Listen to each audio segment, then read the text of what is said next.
Bonjour, bonsoir mesdames et messieurs et bienvenue pour ce nouveau numéro de French Beatballers, le podcast qui parle de votre franchise. Fort des 21 000 followers, il en profite pour monnayer ses accès au compte sur Le Bon Coin afin de se payer un nouveau pot d'échappement pour sa Giulietta. Nas, comment ça va? Salut Clément, salut Adri, salut tout le monde. Écoute, moi ça va très très bien, ravi de vous retrouver encore une fois pour un podcast. On verra plus tard, pas extrêmement riche en informations, mais on va quand même bien se marrer encore ce soir. Il célèbre l'invincibilité européenne de son Olympique chéri, son club de cœur. Adrien, comment ça va? Bonsoir Nas, bonsoir Clément, ça va très bien et encore une fois très heureux de vous retrouver ce soir. Je vous propose tout de suite de parler des matchs, de revenir sur cette grosse session de match puisqu'on a eu 11 rencontres depuis le dernier podcast. Niveau info, pas grand chose à dire à part qu'Avery Bradley va être réévalué à la sortie du road trip, donc après le match contre les Pelicans. Et on a sorti un maillot qui est Ouais, un avis vite fait sur le maillot. Ouais, si, bah, c'est vrai que c'est une actu, je l'avais complètement oublié. Bah, pour te dire, tu vois, à tel point il m'a pas marqué ce maillot, je l'ai zappé au bout de 2 heures. Non, franchement, il est pas ouf. Après, c'est vrai qu'en regardant un peu tous les maillots City de toutes les autres franchises, on se rend compte qu'on est finalement peut-être pas si mal lotis que ça. Je pense aux Mavs notamment. Dégueulasse. Ouais, il y en a qui sont vraiment horribles. Il y a une franchise qui s'en tire pas trop mal. Je crois que c'est les Blazers, mais je crois que c'est tous les ans, ils ressemblent tout le temps. Enfin, c'est tout le temps les mêmes maillots, en fait. Il y a celui des Blazers aussi, il est sympa. Celui des Blazers, il est sympa. Après les autres. Ouais, le Heat aussi, il est cool. Mais de toute façon, le Heat, à chaque fois, ils se saignent pour leur sortir des magnifiques Ils ont maillots. trouvé le filon, les mecs. Ouais, de fou. Ah oui, sur Miami Vice, ouais, c'est clair. C'est clair. Non, ouais, bah, je sais pas ce que t'en penses, Adrien, mais ouais, quelconque, quoi. Pas moche, mais pas terrible non plus. De cette affaire-là, on peut retenir deux choses. La première, c'est que Danny Green n'a absolument pas les bonnes infos chez Nike, puisqu'il avait diagnostiqué sur un maillot noir et donc a raté complet. Et puis la deuxième, c'est que le Shaq est quand même très très fort dans l'autopromotion. Ouais. C'est quand même calé 3-4 autorefs sur un seul jersey. Respect, ouais. Mais sinon, oui, je suis pas super inspiré, quoi, tu vois. Ouais, je suis pas super inspiré, mais au moins on s'en tire avec nos couleurs classiques. Ouais, mais petit sujet par contre, un truc intéressant. Par rapport à d'autres maillots, c'est déjà toujours ça de prix. Mais en gros, je sais pas si tu te rappelles, mais en gros, on avait eu notre premier maillot Nike City. C'était fait par Kobe. Enfin, c'est designé entre guillemets en référence à Kobe, avec le fameux signe Mamba, etc. Et du coup, si tu devais en choisir celui de Kobe, qui était noir à l'époque, je sais pas si tu t'en rappelles, ou celui fait par Shaq, lequel tu préfères, toi, par exemple, ou Clément, aussi, la question, elle est ouverte. Moi, celui de Kobe 1000 fois, personnellement. Après, Après, moi, je vais te dire une chose, c'est que je suis pas un grand fan des opérations marketing. Et, tu vois, du fait que, par exemple, en tant que fan de l'OM, enfin, tu en sais quelque chose, on s'est tapé des maillots Surd de la honte année après année. Donc je suis pas, tu vois, hyper fan. Mais je pense à l'orange réversible en noir. Tout, on a eu l'orange, le noir avec la Jamaïque. Enfin, tu peux mettre tout, il y en a tout un tas qui étaient insortables. Ah oui, putain, le noir avec la Jamaïque, Lucho, Petlik à l'époque. Oh là là, exactement, ouais. Celui-ci, putain. Le sort du titre, il est vraiment très moche. Mais malgré tout, ce serait quand même que je préférerais le noir. Mais s'il y en avait un, tu vois, par exemple, que je mettrais au-dessus de ces deux-là, c'est le MPLS. Ouais, le MPLS, il est magnifique. Ouais, carrément. Et parce que tu vois, il est historique. On comprend pas pourquoi est-ce qu'ils ont pas réédité le fameux Los Angeles bleu, qui est magnifique, tu vois. Ils auraient même pu le faire en blanc, à la rigueur, s'ils voulaient un maillot blanc. Mais il aurait été magnifique, quoi. Après qu'ils attendent l'année prochaine, peut-être que je prendrai mon 23 d'Anthony Davis comme ça. Bref, passons. Allez, on passe sur les matchs, messieurs. Profitant d'un calendrier plus facile qu'en début de saison, les Lakers ont engrangé les victoires avant un mois de décembre très solide. Au final, ce ne sont pas moins de 10 matchs remportés par les Lakers depuis le dernier podcast, dont 5 à l'extérieur quand même, je tiens à le souligner. Des matchs parfois serrés pour la franchise Purple and Gold, dont on aura su se tirer, mis à part ce match perdu face aux Raptors au Staples Center. Messieurs, est-ce que le bilan est flatteur? Est-ce qu'on est à notre place? Est-ce qu'on est la meilleure équipe du monde et de Los Angeles? Adri, vas-y, je te laisse. Il y avait plusieurs questions. Ouais. Alors, je viens de dire, ah ouais, non, mais c'est grâce au calendrier qu'on est les premiers de la NBA. Alors que nous, quand même, les autres fans de Los Angeles, on joue quand même contre les meilleures équipes de la ligue. Oh, putain. Non, il y a quand même 15-2 quand même, quoi. C'est pas. C'est ça, non, à un moment donné, voilà, respectez le bilan. Ouais, 15-2, frère, quand même. 15-2, on a perdu bon. le premier match de la saison, hein. C'est ça le pire, quoi, tu vois. C'est ça. Non. Ça fait quand même une très très grosse série encore qu'on aligne après la défaite contre les Raptors. Les gens peuvent se dire quand même que les deux matchs qu'on perd, finalement, c'est contre deux prétendants au titre ou alors deux grosses cylindrées. Oui, mais ça veut rien dire aussi.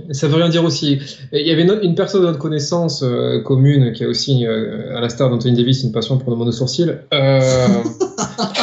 disait à très juste titre que on reconnaît également les très grandes équipes, celles qui font respecter la hiérarchie. C'est-à-dire, tu ne laisses pas des matchs en route contre des petites équipes.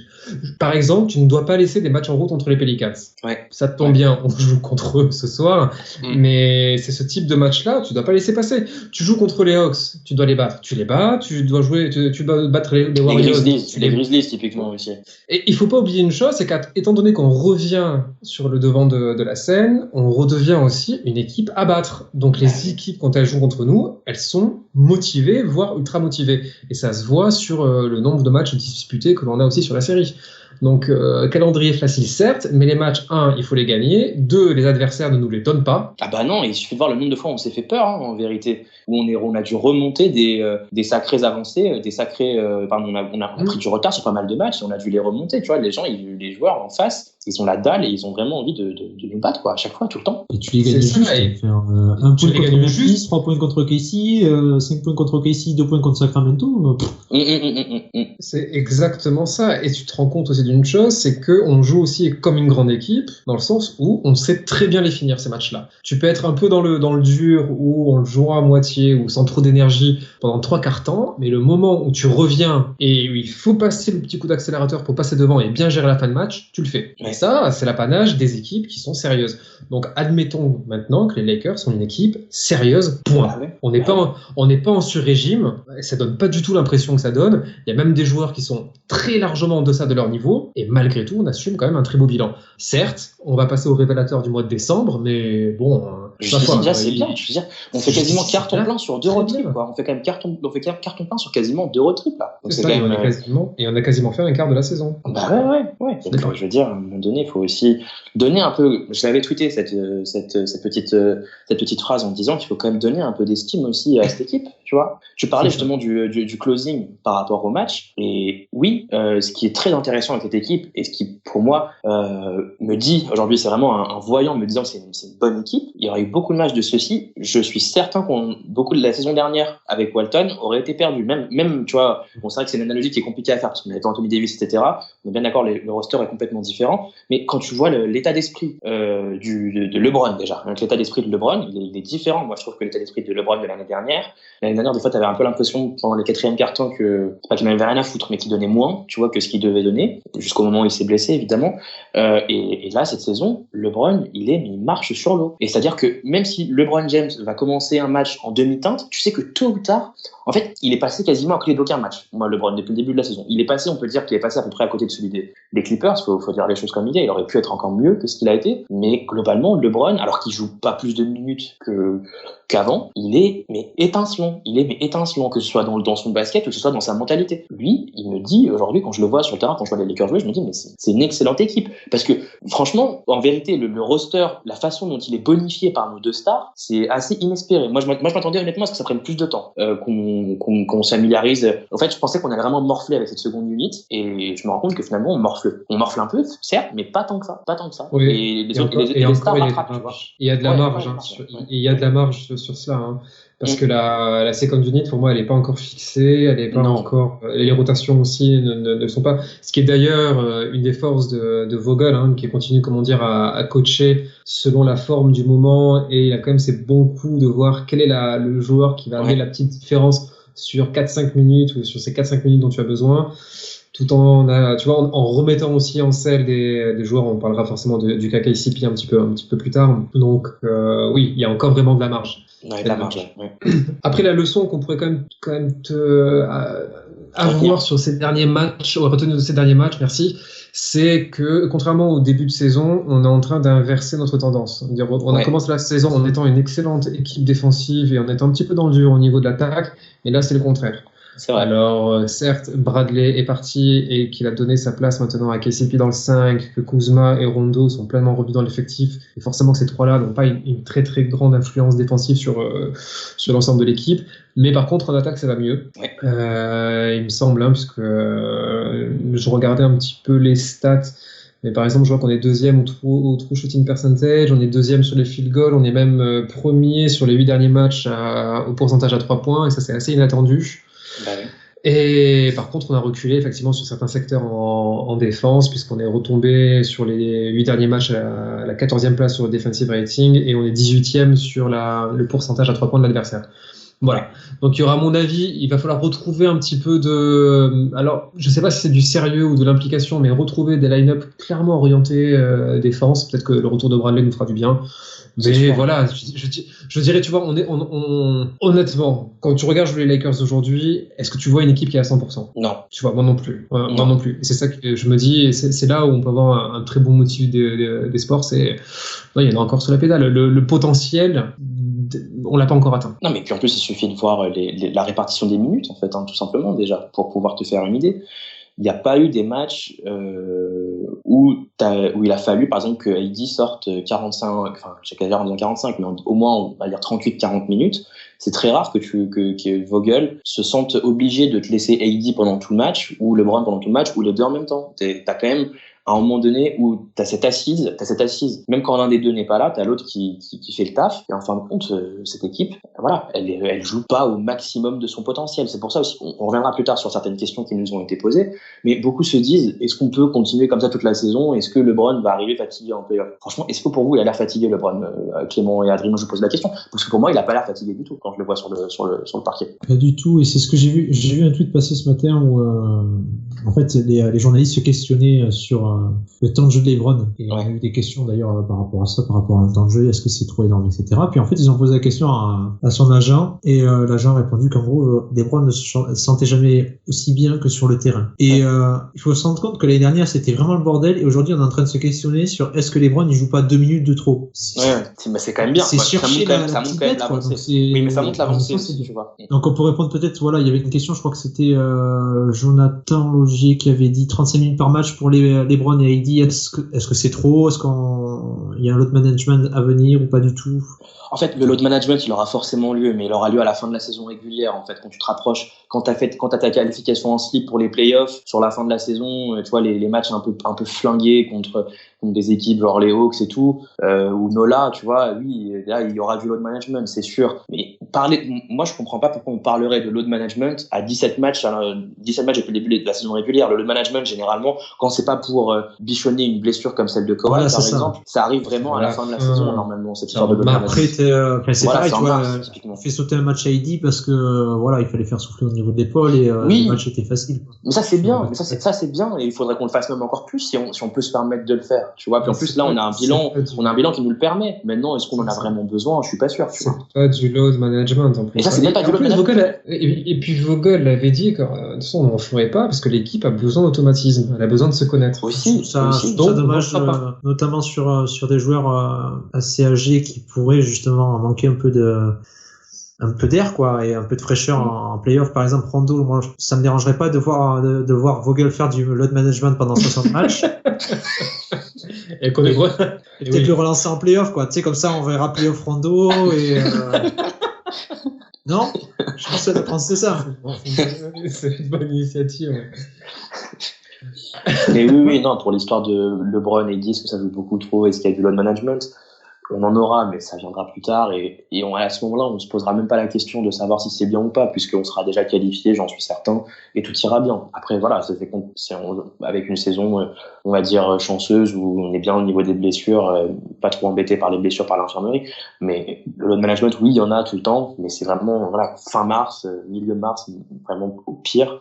Et puis voilà, c'est tout, quoi. En fait, le load management, techniquement, en NBA, ça emmerde plus les fans qui payent leur ticket $500, plus qu'autre chose, en fait. C'est même pas, le load management, c'est même pas fait, c'est puni d'ailleurs par la NBA pour ça, mais c'est pas une pratique, si vous voulez, qui existe dans la NBA et qui est une nouvelle c'est pas trendy de faire du load management. Là, pour Kawhi, c'est vraiment un cas complètement particulier parce qu'il a une blessure qui lui permet pas de trop se cramer trop vite. Mais globalement, le load management, c'est interdit et c'est pas la façon de faire de NBA. Alors, on pourra toujours débattre en se disant, oui, les joueurs NBA, ils ont un gros problème, c'est qu'ils dorment pas assez, c'est qu'ils jouent trop de matchs en trop peu de temps et tout. Ça, c'est un débat qui est complètement différent et ça n'a rien à voir avec la question du management par rapport à LeBron James.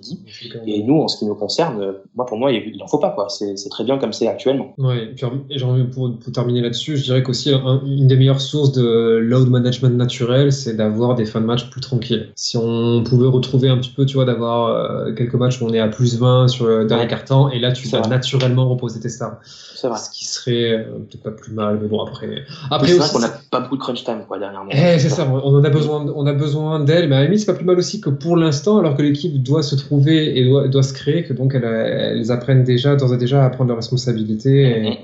Bref, on fera les comptes plus tard. Ouais, c'est ça. C'est trop tôt pour s'exciter là-dessus. Est-ce qu'il y a des enseignements à retenir par rapport à, tu l'as dit Adrien, une amélioration en attaque et une baisse défensive? Est-ce qu'il y a des inquiétudes à avoir, sachant que Bradley n'est pas encore revenu par rapport aux équipes qu'on va affronter ou pas?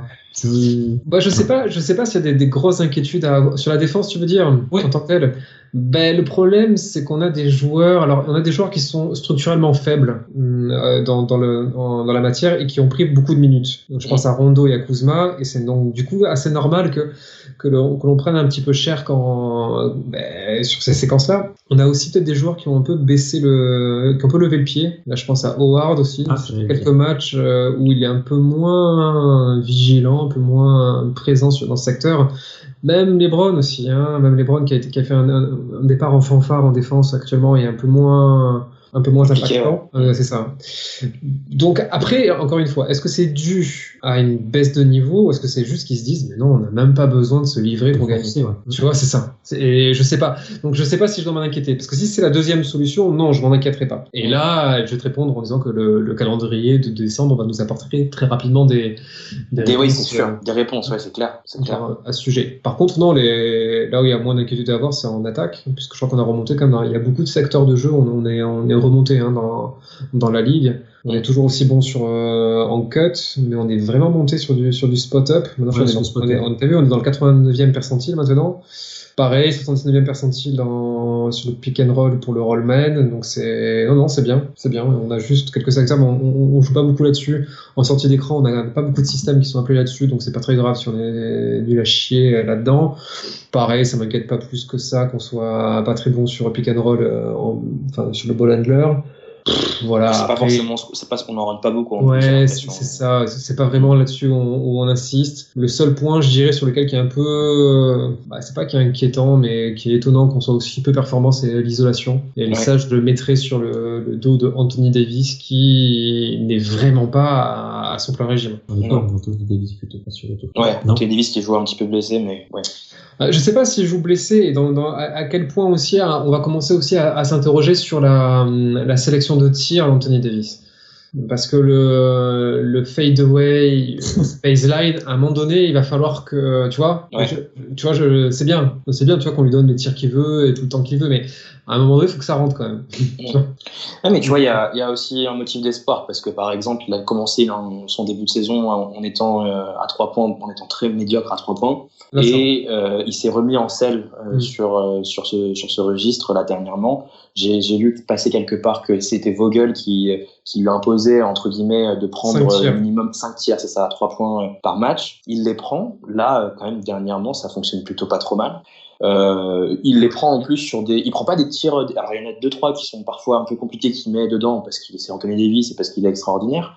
Mais globalement, la sélection à ce niveau-là, je trouvais qu'elle était pas mal. Mais effectivement, le problème du shake and bake, baseline, fade away, comme tu parlais, c'est pas son truc, quoi. Enfin, pour l'instant, il n'est pas la Marcus Aldridge, quoi. Tu vois, ça, à ce niveau-là, c'est ça. Et je trouve aussi que contrairement quand il était aux Pelicans, et notamment quand il joue contre nous, c'est qu'il fait moins de dommages en attaquant le cercle. Ouais, il attaque moins le cercle. Mais ça, on est d'accord. C'est toujours pareil. Ah oui, on est complètement d'accord. Mais ça, je pense que c'est peut-être dû à son épaule. J'en sais rien. Mais effectivement, il attaque beaucoup moins le cercle, alors que c'était vraiment un registre où il était extrêmement, justement, respecté à ce niveau-là en attaque. Il terrorisait les intérieurs adverses à cause de ça. Parce qu'il est trop vif. Il remue trop vite. Et beaucoup d'intérieurs sont pas assez rapides en fait pour le suivre tout simplement. Et donc il devrait insister là-dessus. Surtout qu'il est très très fort sur la lecture de la prise à deux. Et aussi, rapidement il sort bien sur la personne qui est ouverte. Donc c'est quelque chose qu'il devrait tenter un petit peu plus peut-être. Ouais, je suis d'accord. Ouais. Parce que tu vois, tu parlais de l'influence des deux joueurs, mais quand tu reprends les stats. Il se massacrait un peu AD là-dessus. Je vais te dire, sur les synergies entre les deux, quand les deux sont ensemble sur le terrain, ça fait. Je les connais les stats, elles font mal. Plus 12,9 en net rating. Quand il n'y a que LeBron James, ça rebaisse à plus 4,1. parce que on se prend un gros moins en défense. Quand il n'y a plus que Anthony Davis qui est tout seul sur le terrain, là on est à un net rating négatif de moins 4,2 et ça vient surtout de l'attaque. Donc ça veut dire qu'il y a un problème aujourd'hui sur comment Anthony Davis synergise offensivement le reste de ses coéquipiers et lui-même comment il gère l'attaque quand il est seul. Alors j'ai un mot à dire quand même sur ça parce qu'effectivement j'ai vu passer la stat et toi t'es comme moi, tu regardes quasiment tous les matchs. Moi il y a quand même un truc dans cette stat qui me prouve que oui, elle est pas ouf, mais elle est quand même aussi à relativiser parce qu'il faut comprendre aussi un truc, c'est que AD est tout le temps seul avec la pire composition de seconde unit en termes même purement offensif. Le moment où on n'arrive plus à scorer, c'est souvent en fin de premier quart-temps quand il fait rentrer toute la troupe, Kuzma, alors du coup toute KCP, mais Kuzma, Rondo, et avec AD en 5, avec Caruso, etc. Et éventuellement Daniels ou Dudley, enfin voilà. Et cette seconde unité, moi, effectivement, il y a une petite synergie peut-être qui manque avec AD, mais je relativiserais en disant qu'il est quand même avec des sacrés bras cassés, tu vois aussi. Et ça ne m'aide pas pour cette attaque. Et d'ailleurs, nous, on n'est pas extrêmement bon globalement en premier quart-temps et pas ouf en deuxième carton. Voilà, moi je mettrais pas tout sur le dos d'AD par rapport à ça. Après, bon, c'est mon avis sur le sujet. Non, je suis d'accord avec toi, et c'est pas tout à mettre sur lui, et je pense aussi que Vogel va devoir y faire des choix sur la second unit, et notamment à un moment donné aussi un petit peu plus systématiser les systèmes de jeu de cette second unit pour pour optimiser les points forts et cacher les points faibles de tout ce petit monde. Mais oui, non, c'est vrai que tu mets le dos aussi sur ce qui va pas, c'est ce qui l'entoure à ce moment-là. Le net rating aussi, il baisse beaucoup parce qu'on prend des points aussi. Et c'est sûr qu'au périmètre, quand t'as Rondo, Kuzma et Cook ou Daniels en même temps sur le parquet. Non, alors non, ça défend pas trop. Alors pour Davis, c'est vraiment en attaque ça se passe mal. Sur la défense, c'est bon, ça maintient, voire même tu l'améliores. Par contre, c'est vraiment sur l'attaque que ça va pas. Mais c'est vrai que tu peux le mettre en relation avec le fait qu'il doit évoluer principalement avec Rajon Rondo, aka le joueur qui rend Anthony Davis extrêmement bon en plus. Il paraît que la synergie entre Rondo et AD est légendaire. Très très très très bon là. Et à un niveau. Après voilà, c'est ce que nous avait dit des fans des Kings il y a pas si longtemps. Mais bon, c'est comme ça.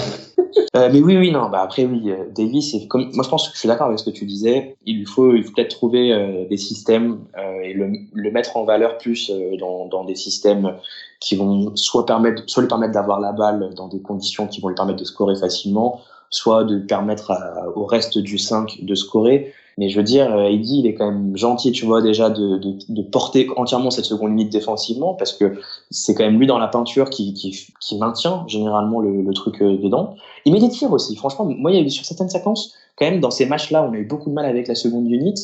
Il y a eu beaucoup de moments où on aurait pu prendre l'eau, et là je pense notamment au match contre les Spurs, je pense au match contre Memphis aussi, où on aurait pu prendre l'eau, et c'est AD qui mettait quand même des tirs. Bon, il en ratait, mais il en mettait, on se prenait des runs, mais ça aurait été des runs qui étaient 1000 fois plus violents s'il n'avait pas été là. Voilà, c'est ça que je voulais dire. Est-ce qu'on passe à la suite, messieurs? On jette un petit coup d'œil sur le calendrier, puis on répond aux questions pêle-mêle. Allez, donc on commence avec le match de cette nuit.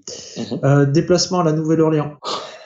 Moi, je vais être positif et je vais dire qu'on va le gagner et qu'on va finir ce road trip en beauté, parce que je vois pas qui peut arrêter AD pour le coup cette nuit dans la peinture. À part Williamson, tout le monde est présent chez Pelicans.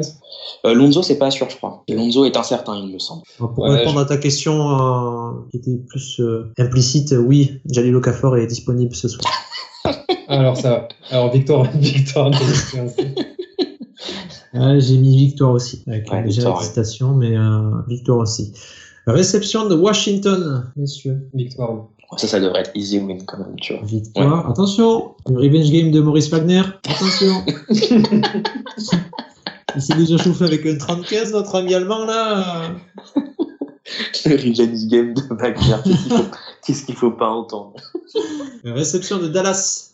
Ça, tu vois, ouais, ça fait peur, ça. Moi, je veux dire défaite, parce qu'il faut bien qu'on en perde quand même tôt ou tard. Ouais, je vais mettre victoire, parce que, quand même là, je sais pas si vous avez regardé le match hier contre les Clippers, mais. Ouais, c'est complètement chier le Doncic. Ouais, Donc elle est capable de s'effondrer cette équipe aussi. Mais victoire de mon côté. Oh, ok. Ah oui, donc là, ça part sur un 17-2 pour vous, quoi. Même un 18-2, même là, carrément. Déplacement à Denver. Défaite. Voilà, celui-là, défaite directe. Défaite aussi. Là, ça va être le premier vrai coup de clean. Déplacement à Utah. Et franchement, il est dur celui-là à pronostiquer. Moi j'ai mis défaite. J'ai mis défaite. Moi je vais mettre victoire parce que j'aime pas Rudy Gobert, frère. Eddie va le bouffer. Ah, ça on n'avait pas compris. Mais non, c'est qui a posté ce tweet sur Rudy Gobert? Alors, on enchaîne avec le troisième match à l'extérieur à Portland cette fois-ci. Victoire. Ils sont pas bien à Portland. Ouais, ils sont pas bien. Et puis en plus, moi aussi victoire. Je pense que c'est même victoire facile celui-ci, je pense franchement. Attention, ils ont Melo. T'imagines, Melo, il fait un putain de match. Attention, ils ont Melo. Imagine, le mec, il a sorti un bon match offensif toujours. Imagine, il nous sort 35 points dans la truffe. Ah putain, on va se faire lyncher. Ouais, ça serait. J'ai hâte. Et le dernier match, du coup, avant de se revoir d'ici 2 semaines, c'est réception de Minnesota. Oh, victoire. Victoire, ouais. Ok. Finalement, je ne me sens pas trop mal pour le moment avant d'enchaîner un road trip à l'Est. Ouais. Mais en fait, c'est quand on va commencer à scoltiner des équipes un peu plus violentes que ça risque d'être difficile. Là, encore, ça va. Alors, on passe aux questions. Du coup, allez, première question. Calciocesco qui dit qui est le plus fort pour vous, Lakers ou Clippers? On parle de quoi là? Des comptes FR ou du basket? Bon, lundi, il va falloir qu'on discute, toi et moi, après de ce qu'on va laisser dans ce pod ou pas. On peut répondre aux deux questions. Évidemment qu'on est meilleur en basket, n'est-ce pas? Non, blague à part, franchement, c'est on est vraiment le meilleur compte FR, c'est ça. Oui, on est le pire et le meilleur compte FR à la fin. Voilà. On va s'accorder sur ça.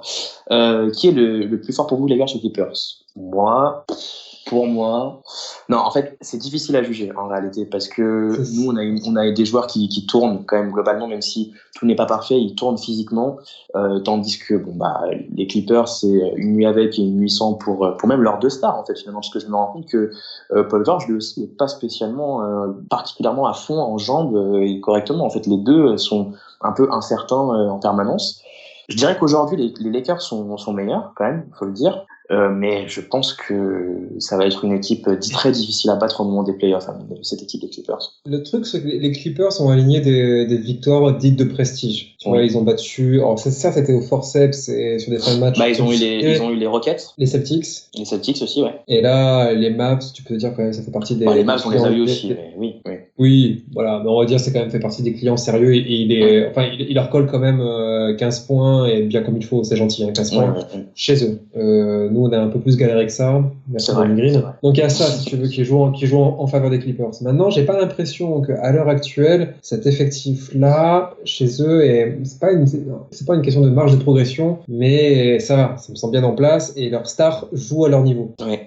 Tu vois, Paul George, il est directement arrivé, c'était le Paul George qu'on a vu l'année dernière au Thunder. Tu vois, donc c'est quand même costaud. Nous, là-dessus, on sait pas. J'ai envie de dire, non, on sait pas. Donc, on répondra à cette question un peu plus tard dans la saison. Ouais.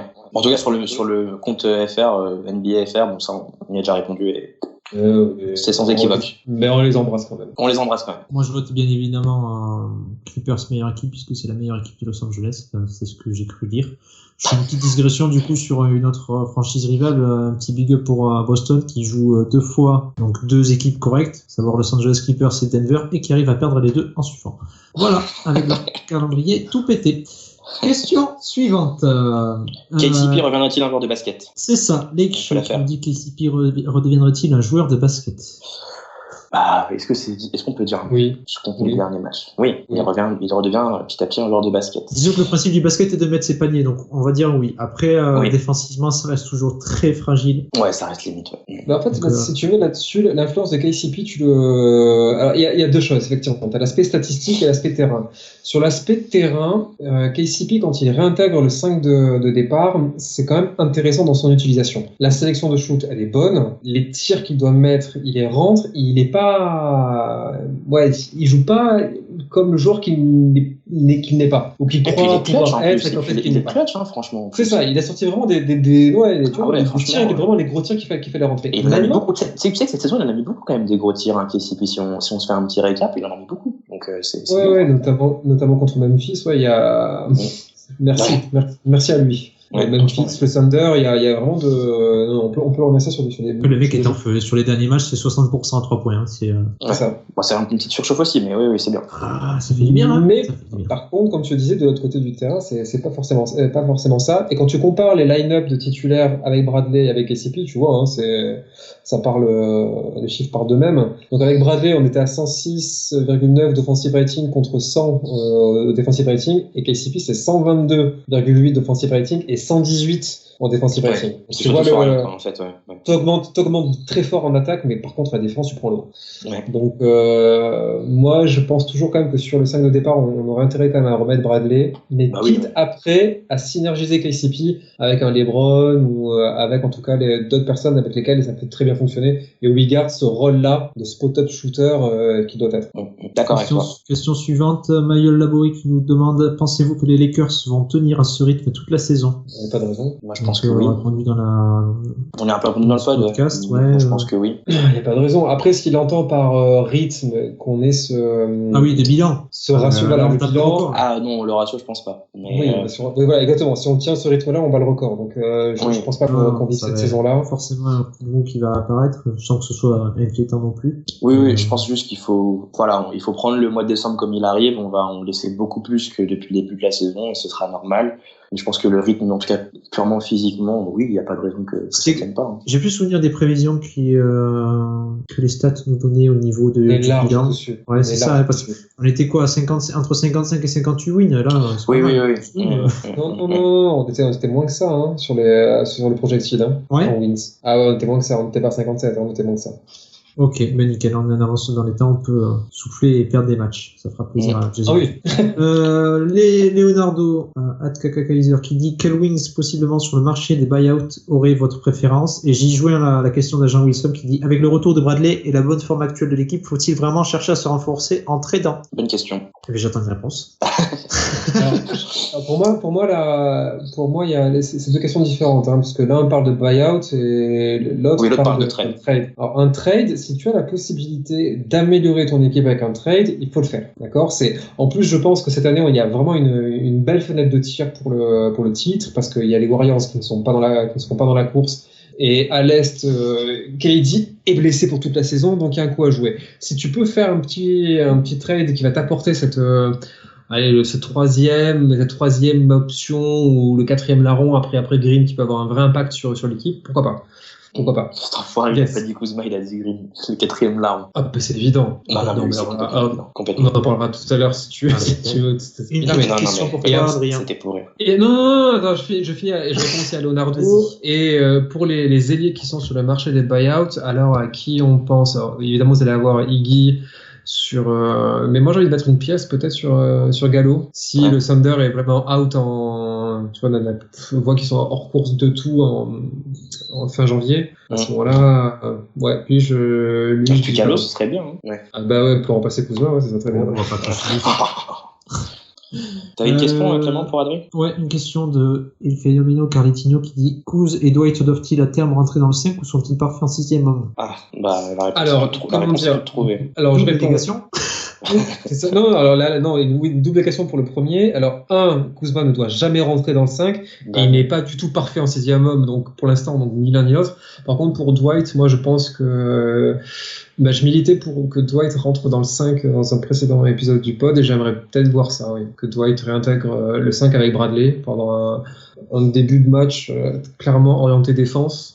Quitte après à avoir de l'allant un petit peu offensif avec Maggie, même si Maggie, c'est bizarre parce que là il est sur une bonne lancée. On spoil pas. Et on spoil pas. Mais Kuzma par contre, non, ni l'un ni l'autre, même si il doit être, il devrait être il devrait être la troisième option normalement. Ouais, carrément. Il devrait être. Et en sortie de banc, tu vois, dès que tu fais sortir un des deux, c'est lui qui doit prendre le scoring à son.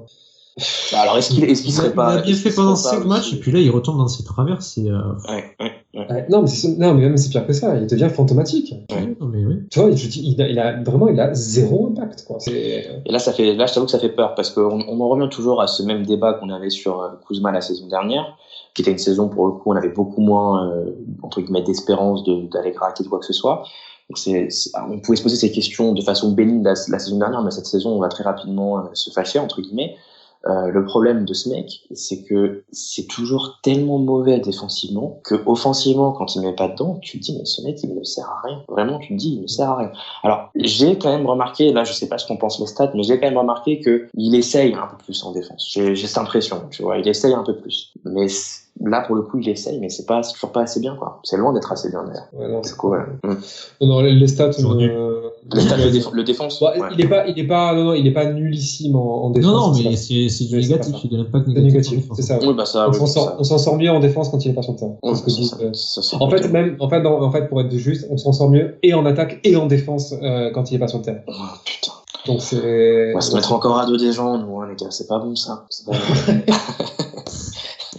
Du coup, pour refaire écho à la proposition de trade de l'ami l'agent Wilson, si ce mec-là a encore une cote sur le marché et qu'avec lui tu peux choper un bon poisson ou autre, tu le fais, hein. Ouais. Tu le fais, il faut pas.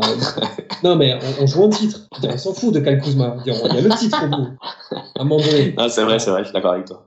L'enjeu, il est là, hein. L'année dernière, on était sur la progression d'effectifs. Je veux bien qu'on garde les jeunes, tout ça, tout ce que vous voulez. Là, c'est fini, hein, cet agenda-là. L'agenda, c'est le titre 2020 ou 2021. Est-ce que ça nous ferait du bien? Est-ce qu'on se ferait du bien en relançant le débat Brandon Ingram, Kyle Kuzma? Quand tu vois la productivité d'Ingram de l'autre côté à Nola. Il y a déjà eu un débat chez nous? Non. Est-ce que vous voulez qu'on s'autoflagelle encore une fois? Mais c'est moyen, quoi. Non, je rigole. Bref, question suivante. Est-ce qu'il nous en reste des questions qu'on voulait se faire? Oui, il y en a. Ouais, DeMarcus Cousins, hâte de voir donc Nat PPZNI, hâte de voir DeMarcus Cousins jouer pour les Lakers après sa blessure. Perso, je pense que ça va être trop chaud. Alors perso, je pense que ça pourrait être trop chaud, mais perso, je pense aussi qu'il ne jouera pas avec les Lakers cette saison. Voilà, moi je pense que sa blessure va l'écarter des parquets jusqu'à la fin, et ça m'étonnerait qu'il le rush pendant les playoffs, comme ce qu'ils avaient essayé de faire avec les Warriors d'ailleurs, si je ne me trompe pas. Ça m'étonnerait qu'ils essayent de le rush comme ça d'un coup. Je pense qu'à mon avis, il est peut-être encore intégré dans le roster. On le voit d'ailleurs régulièrement. Il y a un article d'ailleurs qui est sorti sur The Athletic aujourd'hui, qui expliquait que, à ce qui paraît, ce mec, il galvanise énormément ses coéquipiers, que ce soit sur le terrain, que ce soit dans les vestiaires, etc. Ce qui est quand même étonnant, puisque c'est pas l'idée que je me faisais des Marcus Cousins, mais bon, ma foi, tant mieux. Mais est-ce qu'on le verra sur le terrain? Ça, les gars, je suis pas sûr. Voilà. Non, je suis pas sûr non plus. Voilà pour le cas Cousins. Peut-être que tu as un avis différent, Clément, sur le sujet. Non, du tout. Ok. J'avais une question que j'avais marquée de Baby Charlie qui dit: au-delà de tous les défauts que peut afficher l'équipe à l'heure actuelle, est-ce que le véritable point positif du début de saison serait pas sa combativité? Oui, le point sociologie. Nous y voilà. Bah vas-y, Adri, sociologue en herbe, je t'écoute. Ça j'aurais pas une réponse de sociologue à cela, mais oui, la force de cette équipe, c'est qu'effectivement elle ne lâche pas. Ouais. Elle ne lâche pas, et à chaque fois elle essaie de planter les runs pour revenir. Et en plus, sur les derniers matchs, ce sont pas des runs flagrants. C'est juste qu'à un moment donné, on se remet et tac, et t'es à -10, -12, et d'un coup tu reviens à -2, et ça y est, tu vois, t'es à nouveau dans le match, et après t'as ce petit degré de sérieux qui fait que tu closes bien le game et tu as la victoire. Donc son point positif et sa force, c'est ça, de ne pas lâcher, et surtout de savoir conclure un match. Donc je dirais la compétitivité et le sérieux. Je suis d'accord avec toi. En parlant de conclusion, on peut peut-être passer à la rubrique suivante, monsieur. Je pense qu'on a fait le tour des questions. Oui. Se regrouper un peu sur le 5, sur qui recruter sur le marché des buyouts, etc. Donc on en a un peu discuté. Top flop, messieurs. Qui veut commencer avec les tops? Ouais, je vais commencer avec le top, ouais. Est-ce que je prends l'obvious ou est-ce que je fais le mec un peu subversif? Vas-y, le subversif. Je fais le mec subversif. Allez, vas-y. Moi, j'ai envie de vous dire, Anthony Davis. Et vous allez me dire, non, ça c'était obvious. Non, en vrai, c'est assez subversif parce qu'il se fait quand même un peu massacrer par la critique par rapport à son apport parfois en attaque, notamment au scoring, où des fois il y a des jours avec et des jours sans. Et moi, les gars, Anthony Davis, Defensive Player of the Year, il est mais juste incroyable. Il est incroyable. J'ai l'impression que je le dis à chaque pote d'ailleurs depuis qu'on a commencé la saison, qu'Anthony Davis c'est un joueur incroyable. Et d'ailleurs, je vais vous faire une confidence. Anthony Davis c'est mon joueur préféré dans ce roster. Voilà, c'est officiel. C'est littéralement mon chouchou, et ce mec, je le kiffe et je suis trop content qu'il soit à Los Angeles. Voilà. Il a salopé le pauvre Forbes. Ah putain, c'est dingue. Non mais oui, c'est vrai, t'as des actions un peu de feu là comme ça en highlight que tu peux sauvegarder, même que nous on poste parfois sur le compte. mais même sur le contenu des matchs, putain, mais ce mec, mais dans une peinture, mais je me mets à la place des intérieurs adverses, quand t'as ce mec dans la peinture, mais tu t'as envie de rien faire, quoi. Il tétanise tout le monde, c'est un truc de dingue. Donc, Anthony Davis, voilà. Ils avaient sorti la stat sur Sportsnet pendant un des matchs où c'est le joueur qui a le pourcentage de tirs adverses face à lui, c'est le plus faible de toute la ligue. Et genre de très loin. Tu vois, les mecs face à lui, ils shootent à 33%, et après, le deuxième, c'est 39%, tu vois, c'est... ça va le chercher parfois en ISO, hein, Eddie, sur certains matchs, on en a vu. Bah ouais, tu as vu, DeRozan, il a essayé, bon, il y a des problèmes, hein. Voilà, exactement. Et soit ça bloque très très fort, soit ça conteste tellement bien que derrière ça brique, quoi. Ça brique beaucoup, sur les tirs de saut, quand ça conteste. Ça reste en phase, donc du coup, tu peux rien faire face à l'envergure du... Il est tellement grand, mais non, incroyable. Voilà pour mon top. Hop, Adrien. Ah, bah moi, ça va être l'obvious, alors. Allez. Ça va être LeBron James. Ouais, bah oui. J'ai hésité, mais oui. Le mec, il fait tout, quoi. Le mec, il fait tout. Il est là au scoring, et même, t'as l'impression quand même, il est là au scoring, et en plus, parfois... C'est pas un meneur. C'est pas un meneur, je t'arrête tout de suite. C'est vrai, c'est pas un meneur. Ces personnes sérieuses l'ont dit. LeBron James n'est pas un meneur, donc ce n'est pas un meneur.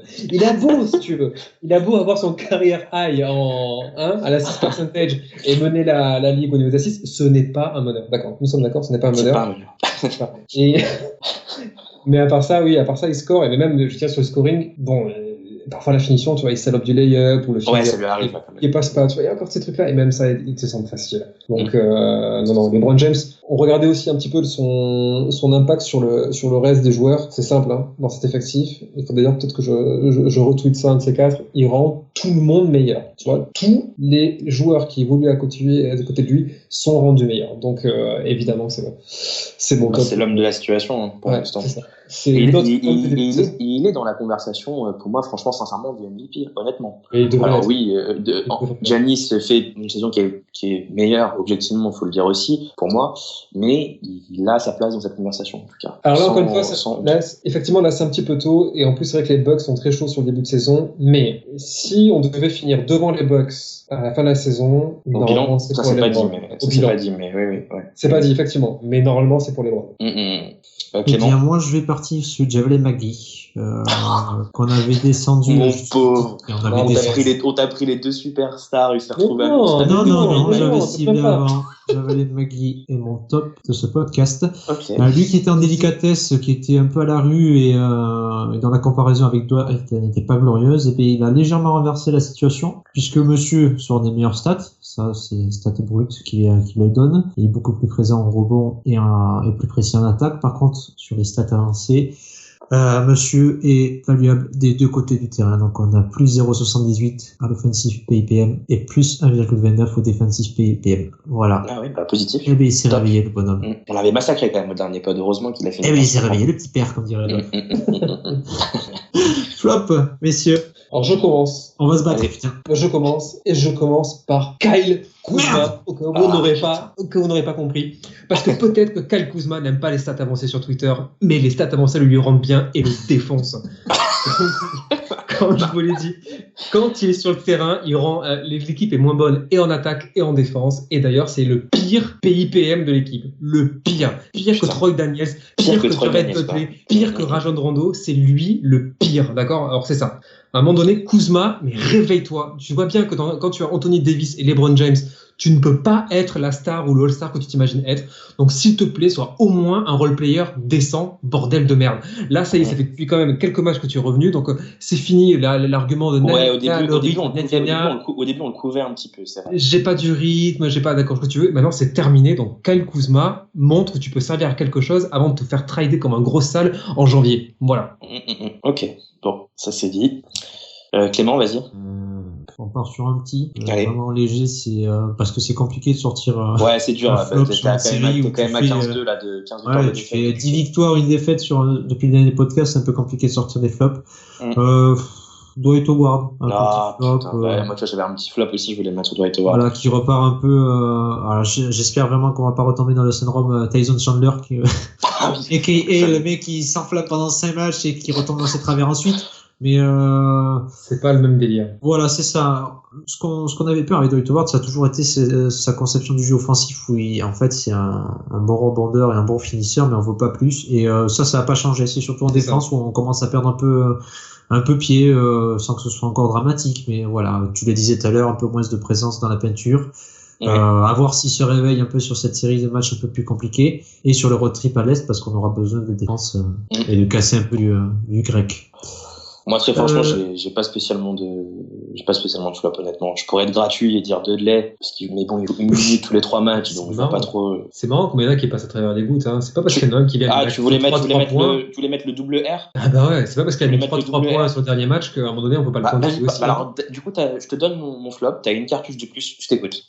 Sur Rajon Rondo? Ouais, bah vas-y. Bah, c'est simple. Alors, Rajon Rondo, alors si tu veux dans l'équipe, alors parce que Rajon Rondo, quand même, l'histoire sur Rajon Rondo, c'est que le mec rend tous les coéquipiers meilleurs. C'est ça, hein, c'est visiblement ce que beaucoup de gens pensent, oui. C'est ça, oui. Et ben, les joueurs qui sont rendus meilleurs par Rajon Rondo cette année, c'est simple, il y en a que 3, hein. C'est Troy Daniels. Ah non, pardon, il y en a que 2, c'est Troy Daniels et LeBron James. LeBron James qui, évidemment, n'a besoin que de Rajon Rondo pour être meilleur, hein. On est d'accord. En plus, le pire, c'est qu'il ne joue pas tant que ça avec LeBron, parce que. Mais dis-moi, Jamy. Être la seconde. Mais dis-moi, Jamy.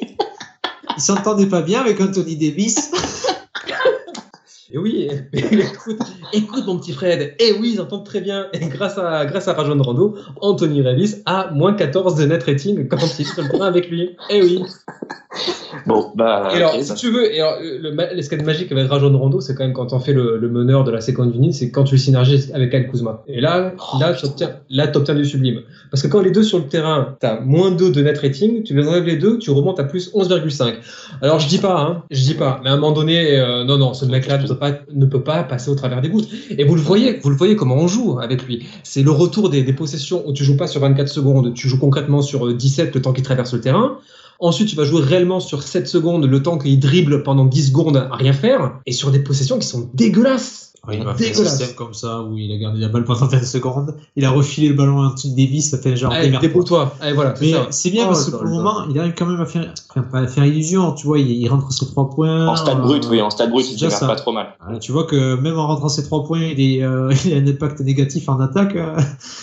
Ça annonce des jours un peu plus difficiles quand ça tombera plus dedans. Ouais, c'est sûr. Donc si on doit trade, s'il vous plaît, un vrai meneur backup. Mais alors, je sais pas qui sera sur le marché à partir de décembre-janvier, mais là c'est toujours attendre la draft et signer Cassius Winston. Rien. Que l'année prochaine, malheureusement. Le pire avec Rondo, c'est que même dans ces matchs où il fait ses stats, au plus-minus, il se fait quand même assez souvent massacrer. Hein, donc ça montre quand même, tu vois, que ça veut pas. Hein, quand ça veut pas, ça veut pas. C'est pour ça que Kyle Kuzma, il a pas ces stats. Hein. Oui. Ça... Ouais, parce que alors, si on devait commencer à prendre le plus-minus de Kyle Kuzma depuis son retour, mon pote, je pense qu'on serait pas très bien. Bref, pardon. Mais pareil, tu vois, comme il a mis quelques 3 points contre Chicago, alors tu vois, et contre les Suns, alors ça y est. Bon. Oh là là. Un mot pour la fin. Un mot pour la fin. Oui, j'ai l'impression qu'on en fait de plus en plus, mais j'en ferai un petit tweet demain, je pense. On a passé les 21 000, n'est-ce pas? Ce qui est quand même plutôt cool pour le pire compte NBA FR qui continue d'attirer quand même des gens. Et puis au-delà même du nombre de followers, on le voit quand même petit à petit que nos tweets font plus de likes, font plus de retweets, les gens commentent, les gens répondent. Plus d'échanges carrément. Donc on vous remercie. On touche vraiment du monde, vraiment c'est vraiment divers et varié, tu vois, ça touche du sénateur La République en marche jusqu'à les mecs qui ont un compte fan. C'est vrai en plus. Oui, jusqu'à Pascal Obispo. Jusqu'à Pascal Obispo, entre autres. Donc bon, tout ça pour dire que franchement, ça fait vraiment plaisir. Donc j'espère que ça va continuer comme ça et comme toujours, merci à vous de nous écouter, que ce soit nous écouter râler, nous lire râler sur Twitter, nous écouter râler sur les pods, ça fait toujours plaisir d'avoir des gens disponibles pour tout ça, quoi. Donc merci à vous. Adrien? J'ai pas mieux que cette déclaration d'amour à notre public. Donc merci. Merci encore. Merci. Voilà. Merci. Moi j'ai un petit message personnel. Gary Harris, réveille-toi en attaque s'il te plaît, mais pas contre les Lakers. Ah, ok. Voilà.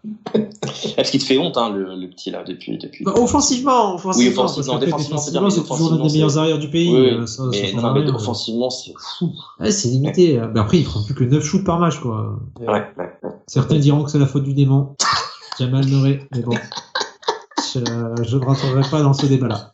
Mais tu verras, Playoff Gary Harris, la légende va débuter. Playoff G. Allez les gars, on se retrouve d'ici 2 semaines, si tout va bien. À dans 2 semaines. Bonne journée. Ciao. Ciao.